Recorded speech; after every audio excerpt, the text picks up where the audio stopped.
Oh, hello there. I'm just taking my brand new Holden FX for a spin. Check out this move. Such precision, such grace, such fun. This boomin' beauty not only looks good, it helped kickstart Australia's car industry. But Holden's story actually began in 1856. If this were a time-traveling car, I'd take you there. But it's not. Roll the clip. Holden was founded by this guy, James Alexander Holden. At first, they specialised in horse saddles. Talk about horsepower. But as cars were becoming increasingly popular, Holden decided to jump on the bandwagon. Or rather, the band automobile? Anyway, they started making car upholstery and car shells. In 1948, Holden joined forces with US company General Motors to make the first Australian car designed for mass production. The job is done, and an Australian car is born. It was a pretty big deal at the time for a young country like Australia to be able to drive a car that was designed and made by Australians for Australians. Australia's own car, Australia's finest value. By the 1950s, Holden made up 40% of all Aussie car sales. And more factories started opening around the country to meet the demand.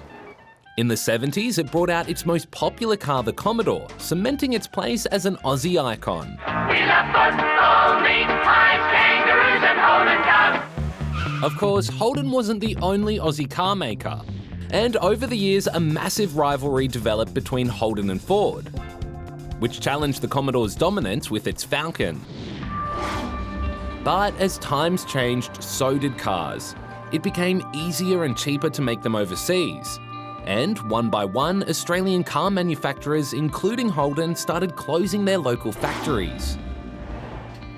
In 2017, the last Holden to be made in Australia rolled off the production line. In fact, it was the last car to be made in Australia. It was devastating for the thousands of people who worked in the Australian car manufacturing industry. Holden still made cars. They were designed in Australia and made overseas, but they still struggled to compete. And last week, General Motors announced they'll be axing Holden by the end of this year. We have just informed our employees and our dealer partners, and I can confirm to you that GM has taken the very difficult decision to wind down Holden operations in Australia and New Zealand by 2021. A lot of people were pretty upset by the news. It means hundreds of Aussies will lose their jobs. It's also devastating for Holden fans, many of whom came together in Adelaide last week for the Superloop. You're going up too big.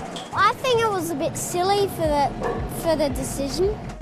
It's disappointing. Holden's part of Australia. The Holden-Ford rivalry has always been a big part of motorsports in Australia, and many say it just won't be the same without Holden. It's pretty sad because it's such a legendary brand and it's just a part of Australia. Oh, I felt really sad. A lot of jobs have been lost and it's not really that fun that jobs are being lost, and Holden's was a really good company, so I wish they just stayed.